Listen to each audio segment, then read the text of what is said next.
Қайырлы күн достар, бүгін мен сіздерге Қытай асханаларында, кафе мейрамханаларында кеңінен қолданылатын тамаққа ерекше түс беретін лазыжаң деген атпен томаттың орнына қолданылатын дәмдеуішті дайындап көрсетемін.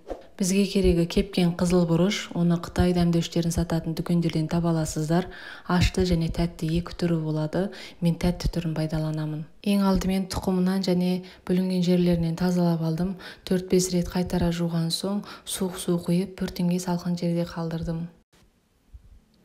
Көріп отырғандарыңыздай ертесінде қызыл бұрыштар әбден жұмсарған, енді оларды сүзіп алып, ет тартқыштан бірнеше рет өткізіп аласыздар.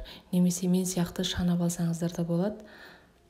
Ұсақталған қызыл бұрышты енді қазанымызға азырақ май құйып, қуырып аламыз. Үстіне чеснок салсаңыздар да болады.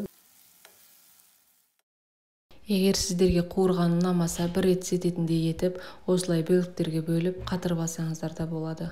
Осылай қатырылған лазыжаңның бір артықшылығы ұзақ уақытқа шыдайды және де қалаған уақытыңызда қажетті мөлшерін алып пайдалана аласыз. Ең соңғы тәсіл, сүзіп алынған бұрышты осылай қатырып алсаңыз да болады. Қатқан бұрыш жақсы туралады, ұзақ уақытқа шыдайды. Көріп отырғандарыңыздай құрамы таза, қоспалары жоқ, денсаулыққа зиянсыз.